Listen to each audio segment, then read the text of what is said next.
Moon trends நேயர்கள் அனைவருக்கும் வணக்கம். ஸோ வடக்குப்பட்டி ராமசாமி திரைப்படம் பார்த்தீங்கன்னா திரையரங்குகளில் வெற்றிகரமாக ஓடிட்டு இருக்கு. ஸோ இந்த படத்தோட டீம் பார்த்தீங்கன்னா ஒரு தேங்க்ஸ் கிவிங் மீட்டை அரேஞ்ச் பண்ணியிருக்காங்க. ஸோ அந்த மீட்டில் கலந்து கொண்டு நம்மளோட சந்தானம் பார்த்தீங்கன்னா மேடையில் பத்திரிகையாளர் கேட்கப்பட்ட கேள்விக்கு பதில் சொல்லியிருக்காரு. அப்படி என்னென்னலாம் சந்தானம் கிட்ட கேட்டிருக்காங்க அப்படின்னு சொல்லிட்டு இந்த வீடியோவில் நீங்கள் பார்த்து என்ஜாய் பண்ணுங்க. எல்லாருக்கும் வணக்கம். ஆல்ரெடி 2 மணி நோக்கி போயிட்டுருக்கோம். நிறைய பேருக்கு பசிக்க ஆரம்பிச்சிட்ருக்கோன்னு நினைக்கிறேன். அதில் சேசு மாதிரி மாம்ஸில் கொஞ்சம் சுகர் பேஷண்ட் வேறு மாத்திரை போடுற டைம் ஆகிட்ருக்கோம். ஸோ அதனால் நான் ஸ்ட்ரைட்டாக சக்ஸஸ் மீட் நன்றி அப்படின்றது நம்ம ப்ரொடியூசர் விஸ்வா சாரில் ஆரம்பித்து ப்ரொடக்ஷனில் டீ கொடுக்கிற தம்பி வரைக்கும் நம்ம எல்லார் பேருமே சொல்லி ஆகணும். ஏன்னா எல்லாருடைய உழைப்பும் தான் இந்த படத்தினுடைய சக்ஸஸ். ஸோ எல்லாருக்குமே என்னுடைய மனமார்ந்த நன்றி. அப்புறம் கார்த்திக் எல்லாருமே சொன்ன மாதிரி ப்ரெஸ் அண்ட் மீடியா, நீங்கள் ஃபஸ்ட்டு ஷோ பார்த்துட்டு அன்றைக்கி நைட்டு ட்யூட் பண்ணது, இன்ஸ்டாகிராமில் நீங்கள் சப்போர்ட் பண்ணது, ரிவ்யூஸ்லாம் மார்னிங்கே சீக்கிரமாக சொன்னது, நிறைய ரிவ்யூஸ் பாசிட்டிவாக வந்தது. ஸோ இது எல்லாமே இந்த படத்துக்கு மிகப்பெரிய வெற்றி கொடுத்தது. ஸோ அதுக்கப்புறம் என்னுடைய உயிரினும் மேலான என் அன்பு சொந்தங்களாக ரசிகர்களுடைய சப்போர்ட். ஸோ தமிழ் சினிமா ரசிகர்கள் எல்லாருமே இதை ரொம்ப கொண்டாடி இருக்காங்க. ரொம்ப நல்லா போயிட்டுருக்கு. அப்புறம் இந்த படத்துக்குடைய மிகப்பெரிய வெற்றிக்கு காரணம் இங்கே உட்காந்துட்ருக்க எல்லாருமே தான். தனித்தனியாக எல்லாரும் பேரும் சொல்ல முடியாது. ஏன்னா நான் ஆஸ் எ ஹீரோவாக அந்த கேரக்டரை நான் ட்ராவல் பண்ணி போயிட்டுருக்கும்போது அவங்களுடைய ஜாப் ரொம்ப நல்லா பண்ணாங்க. இவர்கிட்ட ஆரம்பித்து சார்ட்ட ஆரம்பித்து இங்கே உட்காந்துட்ருக்க எல்லாருக்கிட்டுமே நம்ம சொல்லலாம். ஸோ இவங்க எல்லாரும் நடித்து ஆடியன்ஸை கவர் பண்ணதான் இந்த படத்தினுடைய மிகப்பெரிய சக்ஸஸ், என்னோடய நடிப்பை விட. ஸோ அவங்க எல்லாருக்குமே என்னுடைய மனமார்ந்த நன்றியை நான் தெரிவிச்சுக்கிறேன். அது மட்டும் இல்லாமல் இந்த படம் இல்லை, என்னுடைய எல்லா படங்கள்லையுமே என் கூட நடித்தவங்க எல்லாருமே இருப்பாங்க. எல்லா படங்களும் வித்தியாசமான கேரக்டர்ஸில் கண்டிப்பாக கூட ட்ராவல் பண்ணுவாங்க. ஸோ அது கண்டிப்பாக உறுதி. அதுக்கப்புறமா ஹீரோயின் அவங்க என் கூட இருப்பாங்களான்றதை நான் டைரக்டர்கிட்ட கேட்கணும். அடுத்த படத்தில் சரி, அடுத்த படத்தில் இப்போது இந்த படத்தில் நானும் மேகா ஆகாஷும் தான் மறுபடியும் பண்ணுறோம். சீன்ஸ் மட்டும் கொஞ்சம் டெவலப் பண்ணி வைப்பா. ஸோ எல்லாருக்கும் ஒன் செகண்ட் நன்றி நான் சொல்லிக்கிறேன். ஆல்ரெடி டைம் இல்லை. நீங்கள் பேசுகிறதா இருந்தால் கொஸ்டின்ஸ் எதனா இருந்தால் நம்ம கொஞ்சம் ஃபியூ கொஸ்டின்ஸ் மட்டும் நம்ம இன்ட்ராக்ட் பண்ணிக்கலாம். வந்துட்டீங்களா தலைவா?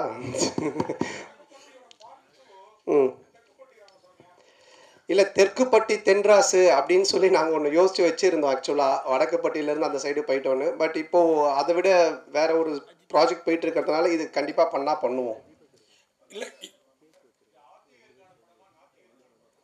அது நீங்கள் பார்க்குறவங்க தான் முடிவு பண்ணிக்கணும். ஆத்திகராக பார்த்தீங்கன்னா அது ஒரு ஆத்திகர் படமாக தெரியும், நாத்திகராக பார்த்தீங்கன்னா இது ஒரு நாத்திகர் படமாக தெரியும். ஏன்னா மக்கள் ரெண்டுமே மிக்சடு, எல்லாருமே கலந்து சினிமா என்ஜாய் பண்ணுன்றதுனால அப்படி ஒரு கிளைமேக்ஸ் தான் டேரக்டர் வச்சுருக்காரு. நீங்கள் ஆத்திகரா நாத்திகரா? அப்போ சாமி படம் தான். சொன்னானே சார். அதே மாதிரி ஹீரோயின் உங்கள் படம் எல்லாத்துலேயுமே பிரமாதமாக இருப்பாங்க, இந்த படத்துலையும் பிரமாதமாக இருக்காங்க.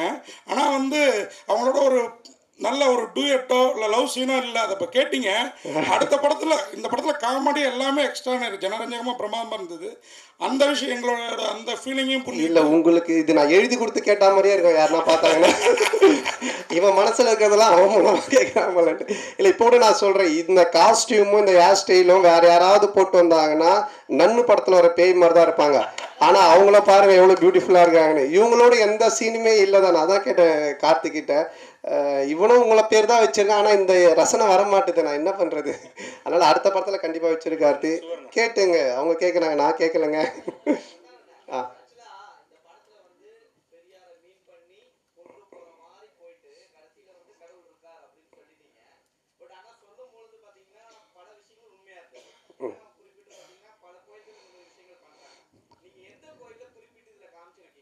அதான் காமிச்சிருக்கேன், கண்ணாத்தா கோவில்.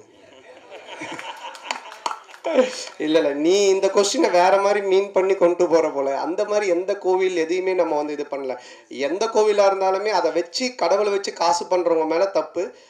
அதே மாதிரி அந்த கடவுள் நம்பிக்கையை வச்சு அரசியல் பிரச்சனை பண்ணுறதும் தப்பு அப்படின்றது தான் காமிச்சிருக்கோம். உனக்கு எப்படி தோணுது? கடவுள் நம்பிக்கை இருக்கிறவங்களுக்கு இருக்குது, இல்லாதவங்களுக்கு இல்லை. ஸோ அதனால் அவங்க 2 பேருக்குமே அது பொதுவாக தான் வச்சுருக்கோம். என்னை பொறுத்த வரைக்கும் இருக்குது. நான் சாமி கும்பிட்றவன், நான் ஆன்மீகவாதி, நான் கடவுள் நம்பிக்கை உடையவன். இப்போ கூட கயிறு கட்டிட்டு இருக்கேன். அதனால் என்னை பொறுத்த வரைக்கும் இருக்குது. இல்லாட்டி நான் சூளை வச்சுட்டு நிற்கவே மாட்டேன். அதனால் சார், இந்த படம் ரிலீஸுக்கு அப்புறம் இந்த முன்னாடி அவர் கேட்டார்ல இந்த இஷ்யூ, அது மக்களுக்கு கிளியர் ஆகிடுச்சுன்னு நம்புறீங்களா? ஆமாம், இல்லைன்னா இது வந்து வெற்றி படமாக இருக்காது, யாருமே சிரிச்சிருக்க மாட்டாங்க, கைத்தட்டி இருக்க மாட்டாங்க, ரிவ்யூஸ் நல்லா வந்திருக்காது, நீங்கள்லாம் வந்து பார்த்துட்டு பாராட்டி எழுதியிருக்க மாட்டீங்க. நீங்களே இந்த கேள்வி இப்போ கேட்டிருப்பீங்களா, வேறு ஏதாவது தான் எழுதியிருப்பீங்க. ஸோ அதனால் அது மக்கள் ஏற்றுக்கிட்டாங்க, மக்களுக்கு வந்து புரிஞ்சிடுச்சு இவங்க என்ன சொல்ல வந்திருக்காங்க. அதுவும் இந்த கண்டென்ட் இன்றைக்கி காமெடி பொறுத்த வரைக்கும் ஹாரர் காமெடி, அப்புறம் வந்துட்டு ஃபேமிலி காமெடி, இப்படி நம்ம லவ் ராம் காமெடிலாம் போகலாம். ஆனால் ஒரு சோஷியல் காமெடி பண்ணுறது ரொம்ப கஷ்டம். டைரக்டரால் ஈஸியாக பண்ணவே முடியாது. ஏன்னா சோஷியல் கண்டென்ட்டில் கை வைக்கும்போது ரொம்ப பார்த்து வைக்கணும். ஏன்னா 2 விதமான ஆட்களுமே இருப்பாங்க. ஸோ அது ரொம்ப கார்த்திக் பியூட்டிஃபுல்லாக ஹேண்டில் பண்ணதுனால 2 விதமான ஆடியன்ஸுமே என்ஜாய் பண்ணுறாங்க. நாத்திகரும் என்ஜாய் பண்ணுறாங்க, ஆத்திகரும் என்ஜாய் பண்ணுறாங்க. ஸோ அதுக்கு உண்மையிலே டேரக்டருக்கு தான் நம்ம பாராட்டு சொல்லணும். அதே மாதிரி கூல் சுரேஷ் இந்த கண்ணாடி நீங்கள் கொடுத்ததா தான் சொன்னார். அதுக்கு இந்த கருப்பு பாயிண்ட் அடிச்சிருக்கலாம்ல படத்தில் வர மாதிரி. உண்மைதான். இதோட அந்த கண்ணாடி யாரும் யூஸ் பண்ண மாட்டாங்க நினைக்கிறேன். திருப்பி நீ வாங்கி யூஸ் பண்ணுவா பரத்? பண்ண மாட்டேன்ல. அது அவன் அப்படி தான் பிக் பாஸ் வந்து ஒருத்தர்கிட்ட ஒரு ட்ரெஸ் வாங்கி வந்திருக்கான். அவங்க பேர்லாம் சொல்ல மறந்துட்டா, கண்ணாடி மட்டும் சொல்லிட்டா இவர்கிட்ட வாங்கினேன்ட்டு. அவனை பற்றி நீங்கள் பேசிக்கிட்டே இருக்கணும். அதுக்கு தான் அவன் ஏதோ ஒன்று பண்ணுறான், அது கண்டுக்காதீங்க. அண்ணா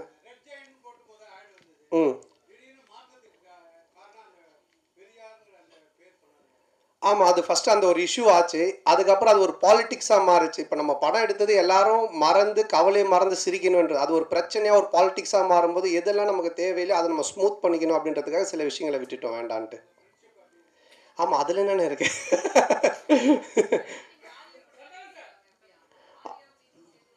ஆமாம், அதில் ஒரு ஹீரோயின் கிடச்சிட்டாங்க, இன்னொரு ஹீரோயின் மட்டும் கிடைக்கல. கொஞ்சம் அப்படியே பார்த்துக்கிட்டு இருக்கோம். எங்கே பத்திரிகை உலகின் நயன்தாரா மட்டும் இருக்கீங்க, அனுஷ்கா காணோம். அனுஷ்கா வரலையா? அதை விட முக்கியமான இதில்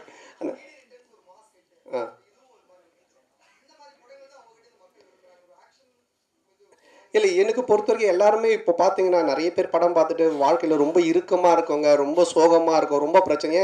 மேபி சைக்காட்டிக் டாக்டர் 2-3 பேர் எனக்கு அவங்க பேஷண்ட்ஸ்க்கு மெயினாக இந்த ஷோஸ் எல்லாம் போட்டு காமிச்சிருக்காங்க. ஏன்னா இன்றைக்கி மக்கள்கிட்ட ரொம்ப இறுக்கம் தான் இருக்குது. எல்லாருமே முகத்தில் ஒரு சோகம், ஒரு சந்தோஷமே இல்லை. அட்லீஸ்ட் நம்ம கடவுள் ஒரு விஷயத்த கொடுத்துருக்கேன். நான் என்னோடய சின்ன வயசில் ஆரம்பிக்கும் போது என் கூட இருக்கிற எல்லாரும் நான் சிரிக்க வச்சுக்கிட்டே இருப்பேன். அது வந்து பாலாஜி அண்ணனோட சேர்ந்தேன். அப்போ அவர் வந்து பாப்பா என் கூட டிவியில் நடிப்பான்னு எனக்கு கூப்பிட்டு வந்தார்.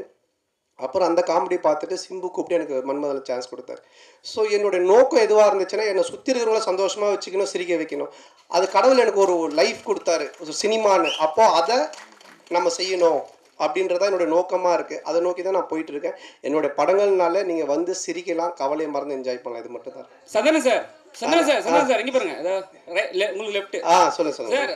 படம் ஃபுல்லாக சூப்பராக இருக்குது. ஆனால் வந்து கட் சீன் வேறு அதை விட நல்லா இருக்குது. ஏன் அது நீங்க இல்லன்னு சொல்லிட்டு அது கட் பண்ணிட்டீங்களா, இல்ல வந்து டைரக்ட் பண்ண வேலையா? இல்ல என்னன்னா ஒரு ஃபுல் லென்த் பார்க்கும்போது உங்களுக்கு கதை நகர்ந்து போகும்போது சில சீன்ஸ் ரொம்ப காமெடியா போயிட்டு இருந்தாலும் கதைக்குள்ள போனா கொஞ்சம் லேக் ஆகும். அப்போ அதை வந்து எடிட்டர் எங்கே அவர் எடிட்டர் சாரா அவர் கையில் இருக்குது, எங்கள் கையில் கிடையாது. அவரே வந்து கட் பண்ணிடுவாங்க. அதுக்கு தான் அவரு வேலையாக கொடுத்து வச்சுருக்காங்க. இல்லைங்க இது காமெடி நல்லா இருக்குது, ஆனால் பட் இங்கே கதை கொஞ்சம் மிஸ் ஆகுதுன்னா அவர் கையில் இருக்குது அந்த கத்திரி. சந்தானம் சார், அதே மாதிரி முன்னாடிலாம் நீங்கள் ஹீரோவுக்கு நண்பராக வர்றப்போ கூட உங்களையே பார்த்துட்டு இருக்கணும்னு தோணும். இப்போ நீங்கள் ஹீரோ ஆன பிறகு உங்கள் கூட இருக்கிறாங்களா பெஸ்ஸேஸ், மாறன், ரவி மரியா சார், கூல் சுரேஷ், இவங்களெல்லாம் அவங்களுக்கும் ஸ்பேஸ் கொடுத்து நடிக்கிற மாதிரி தெரியுது. இந்த மாற்றம் எதனால் எப்போலேருந்து நிகழ்ந்தது? இல்லைண்ணா, இப்போ ஒரு காமெடின்னா அந்த காமெடி நடக்கிறதுக்கு மற்றவங்க சுற்றி இருக்கிறவங்க அதுக்கு ஆக்ட் பண்ணணும், அதுக்கு ஸ்பேஸ் தரணும். நானும் பேசுவேன் காமெடி, அவரும் பேசுவார், இவங்களும் பேசுவாங்கன்னா அது சண்டை மாதிரி ஆகிடும். அதனால தான் நிறைய படத்தில் நிறைய காமெடியன்ஸ் இருப்பாங்க, ஆனால் காமெடி ஒர்க் அவுட் ஆகாது. என்ன ஆகுனா சண்டை மாதிரி ஆகிடும். என் மேலே பஞ்சு முடியணும், இல்லை நான் தான் பஞ்சு பேசுவேன், அப்படி அது பண்ணக்கூடாது. அங்கே ஒருத்தர் செட்டிலாக ப்ளே பண்ணணும், மற்றவங்க அது யார் பண்ணுறாங்களோ அவங்க கொஞ்சம் பண்ண வைக்கணும். அப்போ தான் காமெடி ஒர்க் அவுட் ஆகும். ஸோ அதை நான் இந்த படத்தில் பண்ணேன். இதுக்கு முன்னாடி இதுக்கப்புறம் வர படங்களே அதான் நான் பண்ணுவேன். என்னுடைய ரோல் நான் பண்ணிவிட்டு சுற்றி காமெடியன்ஸ் அவங்க என்ன பண்ணுறாங்களோ அதுக்கு நம்ம ஸ்பேஸ் கொடுத்து ஒர்க் பண்ணுறது. ஸோ இதுதான் காமெடியோட ஃபார்முலாவே. இப்போ நான் ஒன்று சொல்கிறேன்னா அதுக்கு நீங்கள் அமைதியாக இருந்தால் தானே சிரிப்பு வரும். நீங்களும் நானும் மாற்றி பேசிக்கிட்டு இருந்தால் அப்படி இருக்கும். ஸோ அது அந்த ஒரு சந்தன சார், இப்போ ரஜினி சாரை வந்து ஒரு விஷயம் சொன்னாங்க, சங்கின்னு விஷயம் சொன்னாங்க சார். யாருங்க?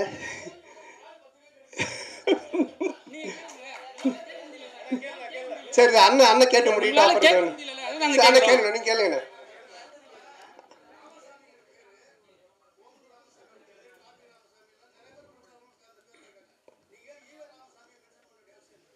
ஈவே ராமசாமி நம்ம எங்கேயும் மென்ஷன் பண்ணலேண்ணே.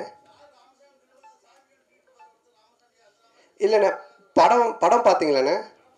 படத்தில் அந்த பையன்கிட்ட வந்துட்டு கடவுள் நம்பிக்கை இல்லைன்னு ஒன்று சொல்லுவாங்க அவங்க அம்மா.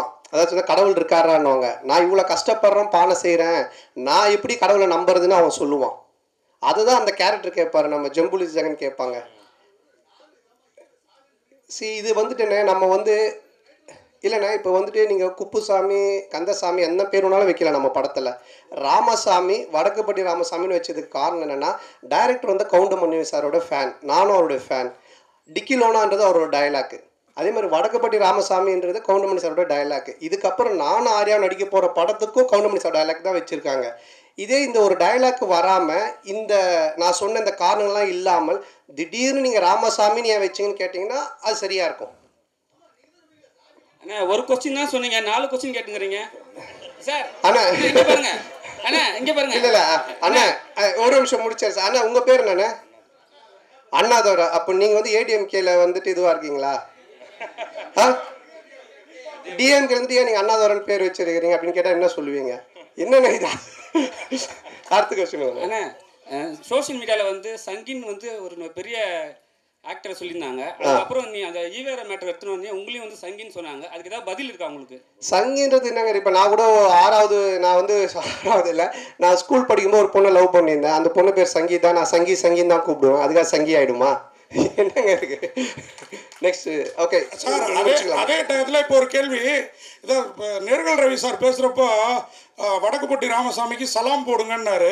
லால் சலாம் ரிலீஸ் ஆகிருக்கு, அடுத்த வாரத்தை நோக்கி போகிறதுனால அந்த டைலாகை யூஸ் பண்ணாரா தெரியலீங்களா? சார்கிட்ட தான் கேட்கணும் அவர் என்ன மீனிங்கில் சொன்னார் அப்படின்னு சொல்லிட்டு. ஆனால் ஏதாவது முடிச்சது லாஸ்ட் கொஸ்டினா?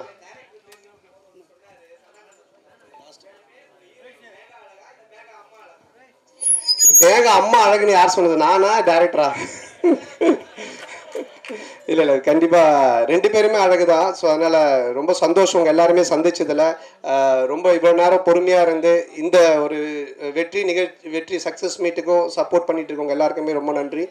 தொடர்ந்து சப்போர்ட் பண்ணுங்கள்.